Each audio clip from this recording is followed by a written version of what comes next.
Mga ka-disciple, may nag-comment sa akin, I am born again. I accept Jesus Christ, my Lord, my God, and my Savior.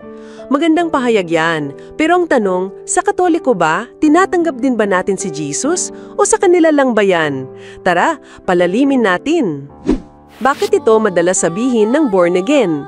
Sa born again tradition, malaking diin ang tinatawag nilang personal acceptance of Christ. Karaniwan itong ginagawa sa pamamagitan ng isang panalangin na tinatawag na sinner's prayer, kung saan idinideklara mo sa Diyos na tinatanggap mo siya bilang Panginoon, Diyos at tagapagligtas. Para sa kanila, ito ay isang tiyak na araw at oras na parang spiritual birthday mo. Paano naman sa Katoliko? Sa Katoliko, hindi lang natin sinasabi, isinasabuhay natin. Ang ating pagtanggap kay Jesus ay hindi lang sa salita, kundi sa buong sistema ng sakramento na mismong si Kristo ang nagtatag.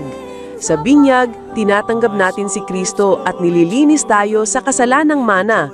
Ito ang mismong sinasabi ni Jesus sa Juan 3:5, maliban na ang tao ay ipanganak sa tubig at espiritu, hindi siya makakapasok sa kaharian ng Diyos. At sa tuwing tinatanggap natin ang banal na Eucharistia, tinutumpad natin ang sinabi ni Jesus sa Juan 6:53, maliban na kayo'y kumain ng laman ng anak ng tao at uminom ng kanyang dugo, wala kayong buhay sa inyong sarili.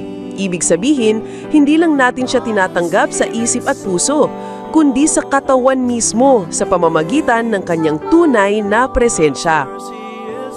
Ang Katolikong pagtanggap kay Jesus ay hindi isang beses lang at tapos na. Ito ay araw-araw na desisyon, paulit-ulit na yes sa Diyos.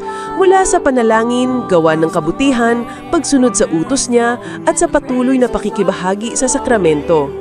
Kung sa born again, may date of acceptance sila, sa atin naman, may lifetime of acceptance, mula sa unang araw ng binyag hanggang sa huling hininga.